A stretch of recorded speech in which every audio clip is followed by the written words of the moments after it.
Die grootste krag wat jy ooit sal ervaar, is die krag van God se liefde vir jou.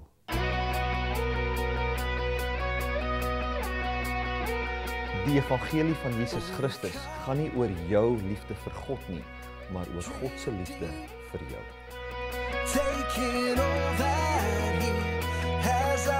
God is nie 'n sondebewuste God nie, maar 'n waardebewuste God.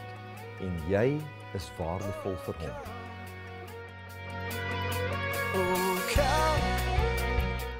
Die volgende program is gefokus op God se liefde vir jou, waarin jy jou waarde kan ontdek en geniet.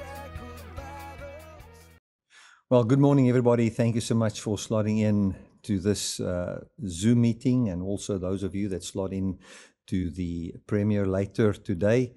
Thank you that I can serve you with the good news, the gospel of Jesus Christ. Today, we are going to look at the authority of the scriptures a little bit, and then if we have time, I think we're going to just go over to Romans chapter 9, and we're going to look at the hardening of Pharaoh's heart. In this week, on Thursdays, we have our Bible study, and somebody asked me to minister on that specific topic, and I did. And I was just thinking that this is just so life-giving that everybody needs to hear this. If you want to be part of our Bible studies, please be part of that. Just write info@dynamicministries.com, and we'll send you a Zoom link, and you can slot into our Bible studies on Thursday. So we've got about a 45-minute message, and then a 45-minute discussion that we have where anybody can contribute to the discussion, ask questions, and so forth. And it's always wonderful. Then I also want to bring to your attention that we will be traveling to Europe from the 11th of September to the 14th. We'll put exact places on, but we will be in Berlin. We're going to help a church there start a Bible school for their church. And then we'll be in Norway. Then we'll also be in Holland. And it looks as if we're also going to be in the Alps somewhere in Italy. Bringing the gospel there. And if you are in Europe and you would like for us to come to your area, home church, whatever, and just come and bring the gospel, please contact us at info@dynamicministries.com. We try to finalize our visa arrangements before the end of the week. So if you want that, just contact us as quickly as possible. Oh, also, we will also be in Hungary. That is also confirmed. So we're going to be several places, but I think we've got place for maybe one or two other invitations. So if you want to set something up, even if it's at your home with some friends, that we can just come and bring this good news to them, or like I say, a church fellowship, conference, whatever you want, just let us know. Right, let us pray together, and then we get right into the word. Father, thank you so much that we can think of your scriptures and the authority of the text, which is your message. Thank you that we can hear your message and understand your message, and that everybody that watches this will just get completely saturated with what you are saying and what you try to communicate. Thank you for that, Lord. In Jesus' mighty name, speak through me today. Amen and amen. Well, I would like to get a little bit into the authority of the scripture. I've been speaking about this before. I think I can't remember how long ago I really spoke about this, but we need to understand what the authority of the text is. One of the most dangerous books that there is this Bible. Now, it's a very good book. It's a great blessing to have the Bible. But if we don't understand what this book is about, we can use it in a way where we are basically bringing forth the systems of the world, where we bring forth our own story, where we basically bring forth the story of Adam and the story of the Satan and the story of the world using this text. And especially if you think that this text has got authority. And I've seen it so many times. People would say, well, they are preachers of the Bible, and they don't need any interpretation whatsoever. They just do what the scripture says. They just read it, and in simplicity, they just take it on face value. Only literal interpretation. And literal interpretation, when they say that, I mean, there was a time when I said it myself, so I know it very well. It's like, if the Bible there says, that there was a dragon, a fire-breathing dragon in the scriptures, that's what it means. And if there's a lamb that was slain, there is a slain lamb in the heavens. And then okay, so are you saying Jesus got 4 legs and so forth? It becomes, don't become difficult. Let us just take the scripture for what it says, because this is authoritative, because God has protected the text, and because God has protected the text, there are rules and laws in this book, and we just read it for what it is. And because it's written, that's why we do it as we see it. Now, when we look at the authority that the scripture has, we need to understand that it does have authority. And it's basically like a police officer. A police officer does have authority, but his authority is to protect. That is his authority. That's the authority that he has. And he's not allowed to go outside of his authority. That's as simple as what it is. We know things like the abuse of authority.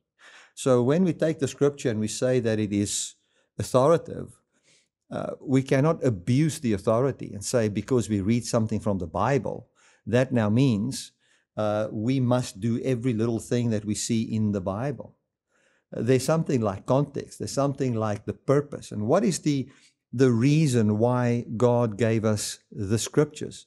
I would argue that the reason why God gives us the scriptures is to bring a message where the Bible points to something that is beyond itself.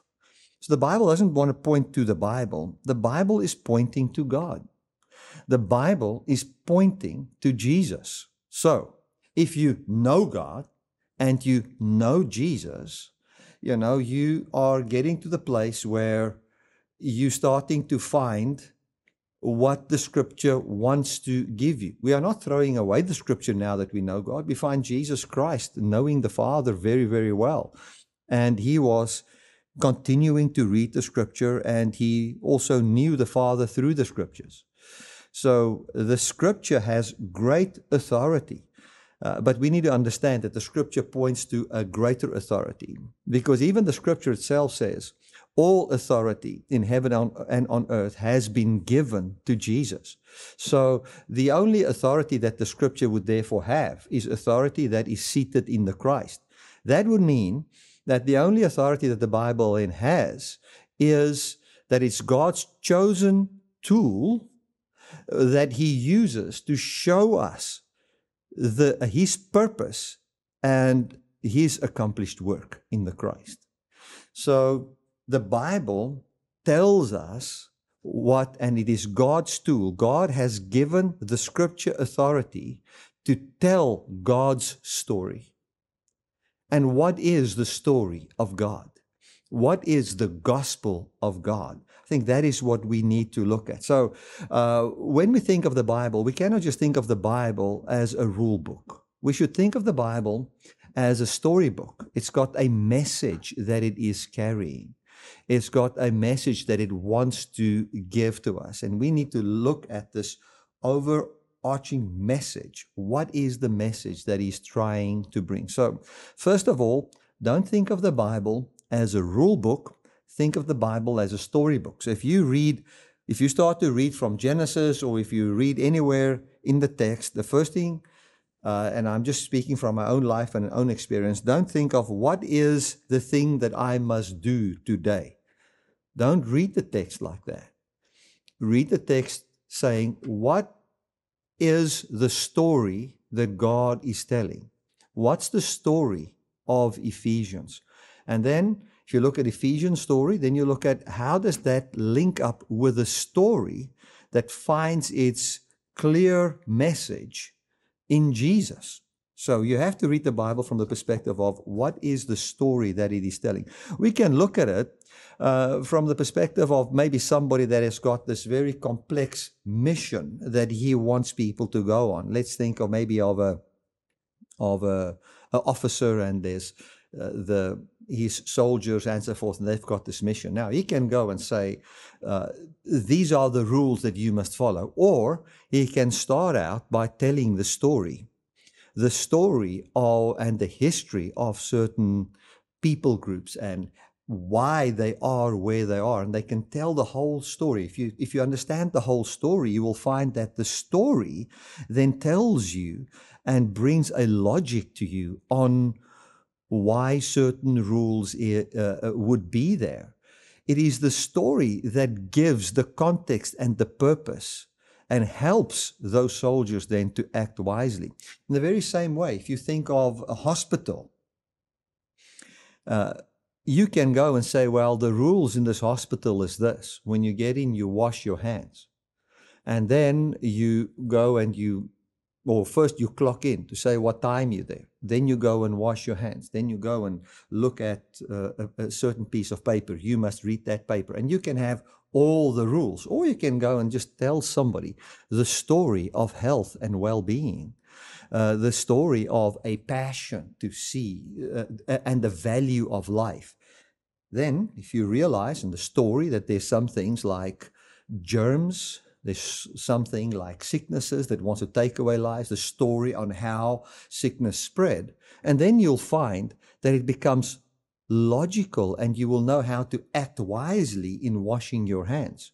So if we look at the scripture, we have to look at the scripture from the perspective of the story that it tells. And then if we can look at the story, we can say, well, we want to know the story that the Bible tells. And this story is basically a simple story, and we will get to what the story is. But our mission would be to learn the story so well that we can faithfully and creatively find this story having its life in us, living in us, shaping our lives. Now, if you look at the story, you find that the scripture clearly says, in the beginning was the Word, and the Word was with God, and this Word was God. We then find, and I've preached many times on this, in 1 John chapter 1, that this Word is basically eternal life. And if we link it to Titus, we find that this Word is the promise of eternal life to creation. So from the beginning, God has this story. This is the story. This is what God wants. His word, His message is that He, as the eternal, immortal God, who has eternal life, He promises this eternal life that's only with Him. No one else has it.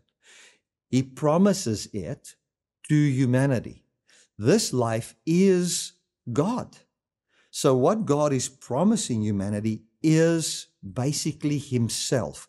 The words we will use is the fullness of God in human body. That is what He promises. So then He starts and He makes creation, makes the mountains, make the earth, makes the seas, the animals, and the humans, and He sets everything up. It's part of His creation story. He's busy creating, He's busy bringing forth. Then the people that believe upon Him, or the people that's on the earth, since they are made from the dust of the earth and the only life that there is with God, He offers them the tree of life. They can then believe upon this, and as they believe upon God, God would then, by His ability, bring forth that eternal life in these humans and in the cosmos. They would then rule and reign with Him in life. Now, if you just think of it a little bit, on what God did, and so many times we want to just walk away from creation, and we want to think of the heaven and not part of the cosmos, and that is our destination. But if we can realize, and I've said this to the point that I think can become boring, but if we can realize that heaven's aim is for earth, and that life would be here, and that heaven is destined for earth, and that heaven has already started to leak, if you want to call it like that, and the water of life has already fallen on the earth and brought forth a seed that has sprung up into eternal life called the Christ. He is now ruling with this life in the earth, and that is the whole story that is taking place. If we see the Bible telling that story, wherein man did not grab a hold of that life, and in his own ability, he doesn't grab a hold of it, and death enters into the world. And how the story is how God conquers death and continues with the plan that he has in the earth, where it is by God's doing only and not the doing of God, that life of man, that life would be in the earth. We find this, the Bible tells the story beautifully. Man was made from the dust of the earth. He doesn't have the ability to do it himself. It is a promise of God because it's something that God just decided, and we will have that life because He's the highest authority that there is. And all that we can do as humans is grab a hold of that and see how God's story of bringing life to humans plays out in our lives as we believe upon it. We find that this story of man not having his own ability to bring forth life then plays out in the life of Israel. Israel, God chooses Israel. He creates Israel from the dust of the earth. It's almost like creating an Adam again. The first Adam made from the dust of the earth. The second Adam made from obscurity, basically. Or I wouldn't say second Adam, just a type and a shadow of Adam, Isaac. God takes two people that cannot produce by themselves, and from them He brings forth Isaac. He promises. And He says, you know, Abraham, you're going to have a son of promise, that Sarah will have a son. I promise you that she will have a son. And God promises. Abraham went and Sarah went. They decided, let's go to Hagar and have a son there. Was that a son of Abraham? Yes. Was it a descendant of Abraham? Yes. Was it the seed of Abraham? Yes. But it wasn't counted because it was not by the promise. It was not a son of promise, a son that only God brings forth. So here God comes and He takes Sarah's womb that cannot have a child, where Sarah and Abraham cannot bring forth anything by themselves. And God then brings forth something out of nothing. So we find the story. God says, by my faithfulness and my promise, I'll bring forth something out of nothing. That's the story of Adam and Eve, and that's the story of Abraham. Then we find that He brings forth a nation, Israel, from them, which is simply nothing. With, if you think of Joseph and his father, Jacob, and so forth, they were just 70 people. They then went, and there was a drought, and there was a great famine. They went to Egypt, where Joseph was, and they became a great nation. Hundreds of thousands of people, if not millions. And then God said, Israel is my son, my firstborn. And we find the same story again being told now. Here we find the story of Adam. Adam is my son, my firstborn.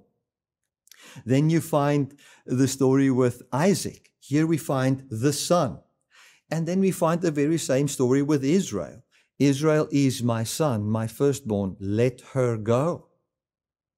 So we find a people that could never be a people, but God bringing forth this people, and He wants to give this people a land, and He wants them to live. He wants them to have wisdom whereby they will be the light of the world. We find that story. But what do we find in that story? That they don't believe. They try to be their own nation. They try to live by their own wisdom. And what happens? Death enters in. But then we find that Isaiah 42 powerfully talks about Israel, the servant of God. And it starts over again. Here from a womb, the dust of the earth, God forms a man again and tells the very same story. Now we will find that the story of Adam, the story of Israel, the story of Abraham, the story of, and so many times, you can see it in so many places, it's just the same story, which is actually talking about the original story, which is that God planned from before the world began that we would be in Christ. So the story was not actually about Adam. The story was not actually about Abraham. The story was not actually about the nation Israel. That was all types and shadows of the real story, which is the Adam that God would bring forth, which is the Christ, which can never fail. And He brings Him forth. And what is the message? Eternal life for God's creation. And we who believe upon that, we find that that rule is in our lives. So the story is, God will bring this forth. We are the people that He brings forth. All that we do, we believe. We don't eat of the tree of the knowledge of good and evil, which is we try to bring forth what God has promised by our power, but we believe upon Him and He brings it forth. And so we share in the life of God. As God then brings forth these people, these immortals, they will be the rulers of the cosmos. That is what it will be. And God is bringing forth these people that will be mature sons that can inherit His kingdom, that can then feel what it feels like to have a life that doesn't begin or end, that has got all knowledge, all experience in itself, and from there wisely rule over God's creation. Now you might think, well, that kind of, to me, it's a very beautiful story. But one can think, well, I remember one time I went and preached in a certain town, and I find this many times when I preach what I say, and people say, where are we going to find place for everybody on the planet to live? There's not enough space on this planet to live. Well, let me just put it this way. If you just go and do a little bit of a Google search, you'll find that all the people that ever existed can safely fit just in the southern part of the African continent, and having space to spare. Now, how will you know how the glorified earth, when this earth is full of life, how the oceans will look, how the land will look, how things will be? How do you know? We want to reason with our mind that is all the time conscious of death and lack. What about, how will we think if we have got the fullness of God's mind? What would earth be like? What would the cosmos be like? The other day I watched something on YouTube just on how large the cosmos is. How the start of the cosmos was, how vast it is, and how it's expanding at the speed of light. It's just expanding. Something, I don't get forgive me if I don't get all the facts right there, and then how this is, it's above what we can ever think. Now, they talk about how many billions of planets there are. It looks as if God has got a very big plan with His people. And here we are, just like on a speck of dust in the cosmos, and God is creating His eternal people, a people that is like Him, that can never die, that can never take from creation, but only give to creation. And He says, I want you to feel what it feels like, to have the source of life inside you, and how it can flow out of you. And you can experience as what Jesus was, made a life-giving spirit. Not that He became a ghost, but that He became a source of life. And the scripture says that creation waits for us to be manifested as the sons of God, so that creation itself can then explode into the glory that we have, or in the authority of life that we have. So the story is that God brings forth, God says, I'm going to bring forth these people, these physical humans that will have the fullness of who I am bodily. I'm creating a complete cosmos wherein they can, which can basically be their playground, wherein they can live what I will make them. I have destined from before time that they will have this through the Christ. And let me just quickly read that to you. So it is not as if Adam failed and now God's trying again. From the beginning, it was the case that God has destined us to be in Christ. Let me read it. And then Christ is defined as the man, Jesus.